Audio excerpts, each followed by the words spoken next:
पाडव्याचा विजयघोष, श्रीरामाच्या पराक्रमाची गाथा। गुढी पाडवा हा फक्त नवीन वर्षाचा आरंभ नसून तो विजय, नवचैतन्य आणि धर्माच्या पुनर्स्थापनेचा दिवस आहे। आज आपण गुढी उभारतो ती केवळ परंपरेचा भाग नसून त्यामागे असलेली कथा एक अजरामर विजयाची आठवण करून देते।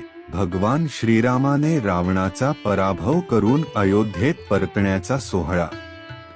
अयोध्येतील संघर्ष आणि वनवासाची सुरुवात।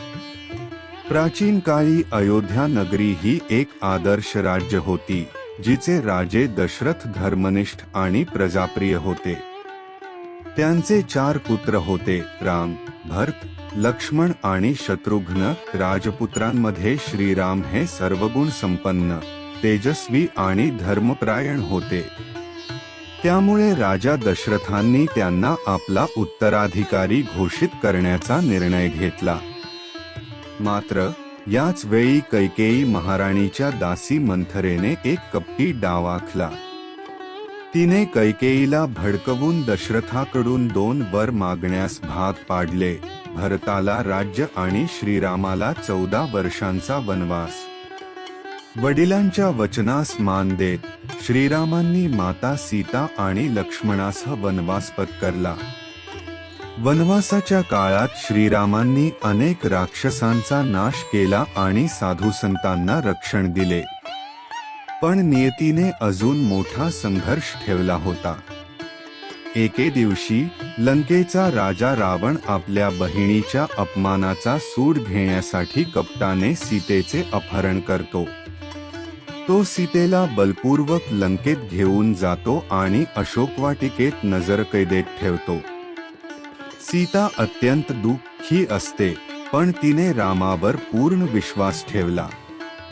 सीतेचा शोध घेण्यासाठी श्रीरामाने सुग्रीव आणि हनुमानाची मदत घेतली।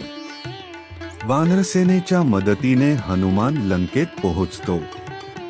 तेथे तो सीतेला शोधतो आणि श्रीरामाचा संदेश देतो, लवकरच प्रभू राम येतील आणि तुझी मुक्तता करतील। रावणाने हनुमानाला पकडले, पण त्याला मारू शकला नाही।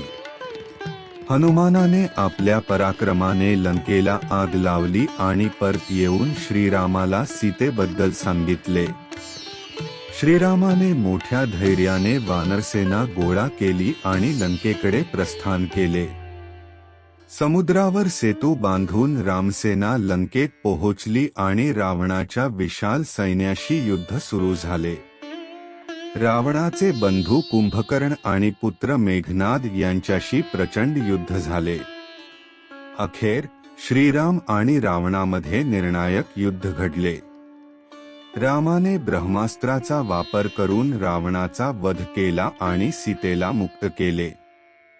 श्रीरामाने लंकेवर विजय मिळवल्यानंतर ते माता सीता आणि लक्ष्मणासह अयोध्येकडे रवाना झाले।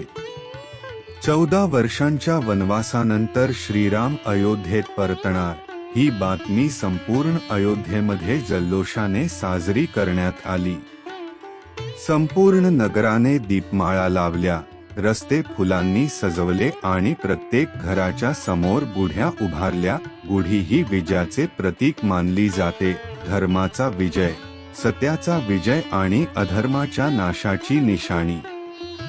गुढी पाडवा हा केवळ एक सण नाही, तर तो नवीन सुरुवात, विजय आणि सकारात्मकतेचा संदेश देतो। श्रीरामाप्रमाणे आपणही जीवनातील अडचणींवर संयमाने मात करू शकतो।